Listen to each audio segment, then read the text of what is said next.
誰だお前は。地獄からの使者スパイダーマン。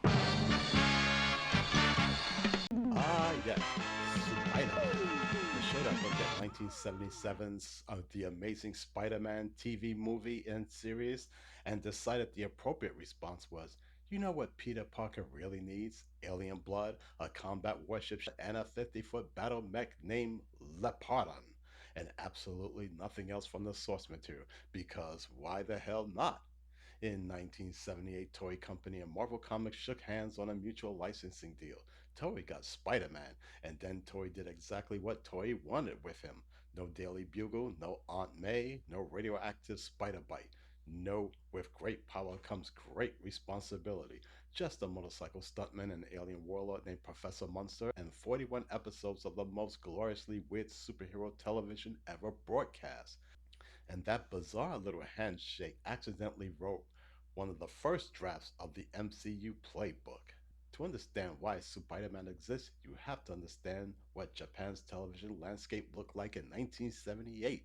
Toei had already spent years perfecting the Takusatsu formula, live-action superhero and monster television, the genre that gave the world Kamen Rider and Super Sentai, weekly episodes, colorful suits, increasingly enormous monsters, climactic mech battles. It was a machine, a beautiful, expensive, slightly deranged machine, and Toei had a production slot to fill. Meanwhile, Marvel was licensing everything: characters, logos, names. Any studio that wanted a piece of a Marvel property could negotiate terms.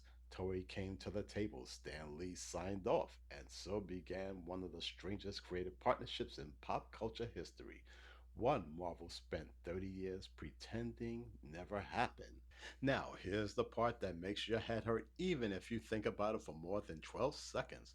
While CBS was broadcasting Nicholas Hammond doing composed, competent, dramatically responsible Spider-Man in Los Angeles pretending to be in New York, while Fred Ward was rigging him to actual walls and Stanley was cataloging his specific objections on the other side of the planet, the Toei Company was simultaneously producing a completely different live-action Spider-Man series for Tokyo Channel 12. It debuted in May 17, 1978, which means at one point in calendar year 1978, Marvel had two concurrent live-action Spider-Man running simultaneously. They shared a suit. They shared nothing else. Here's what Toei built. Producer Gene Pelcat approached Stan Lee with a simple pitch. Japan was a culture that consumed entertainment miraculously, had a deep relationship with comics, manga, and had never been offered American superhero properties in live action. The agreement Pelk negotiated contained one operative clause that tells you everything you need to know about how Marvel perceived the enterprise. This show can never be seen outside of Japan. That's the whole vibe. Proceed accordingly. In Toei's version, Peter Parker does not exist. The protagonist is Takuya Yamashiro, 22-year-old motorcycle racer, not photographer, not scientist, not Queens-born kid with a dead uncle and a guilt complex the size of a borough.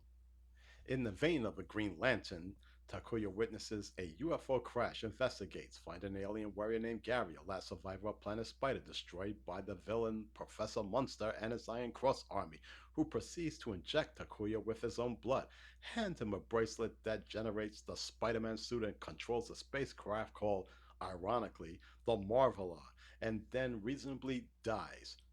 Takuya fights Professor Munster because Gary asked him to.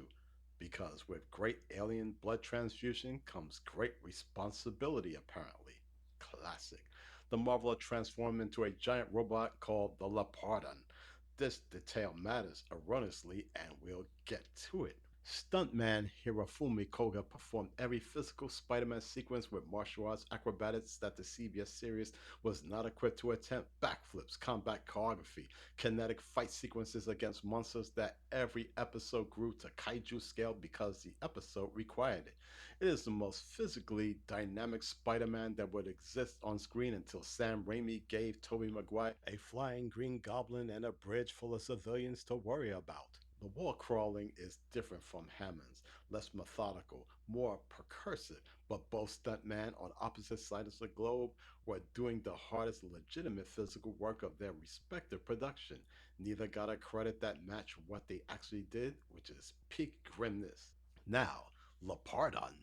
Bandai was a serious sponsor. Bandai made toys. Bandai told Toei with the professional directness that toy companies deploy when they are serious. Add a giant robot. The robot toy sold spectacularly. Toei looked at the sales data with the focused attention of a production company that has found a structural solution to a perpetual problem. When they returned to their flagship Super Sentai franchise, they brought the formula with them: ground level action, escalating monster, giant robot climax, every episode forever. Super Sentai ran that template for decades. Saban took the footage, renamed it Mighty Morphin Power Rangers, and aired it in the United States in 1983. The American version of Joe Ranger, Power Rangers became the $2 billion franchise. The Megazord, the most iconic image of that franchise.